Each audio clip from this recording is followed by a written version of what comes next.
Let's take a minute here and talk about break and continue.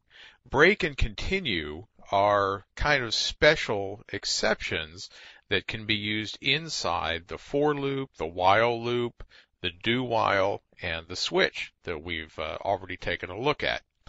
Break causes execution to exit the loop or the switch immediately. Remember in a switch we had multiple items and we had to put a break after each one so that we could get out of the switch? Well, this is the same break. We haven't seen continue yet, but what continue does is it causes the loop's execution to jump right to the test section. If it's a do while, it jumps to the bottom, to the while expression. If it's a normal while, the continue skips over all of the rest of the statements of the while that are after the continue and jumps up to the expression to see if we should leave or not. In a for loop, a continue causes execution to stop what it's doing and jump to the adjustment, the rightmost part of the for loop after the second semicolon, so that the adjustment is made, then the test is made, and we decide whether to go on into the top of the for loop again. Continue just lets you get past some kind of negative results or negative situation that you know darn well you should not run the rest of the loop.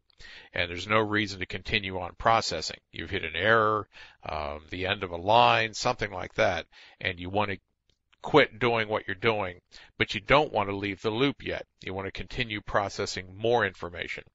Break means you want to get out of there right now. Let's go take a look at a quick example of continue. Here's our little program from before that takes in characters and prints out the ASCII value. This is what we did with our do while statement a few minutes ago. If I, however, here in our continue, if I is equal to a capital X, we'll just continue like it never happened. And the continue will jump us over this down to our test. Our test will still not be false. It will not drop us out. I will still not be equal to Q, so we'll come back up here and we'll get another character. We'll just completely ignore the letter X if somebody types that in. Okay? So let's go over and make that happen. I called it break.c, and there it is. Let's run it. So it's sitting there waiting, and it does what it did before with different letters. But notice this time, if I put an uppercase X, it just ignores it and asks for another letter. And then eventually, an uppercase Q will stop the program, just like it's supposed to.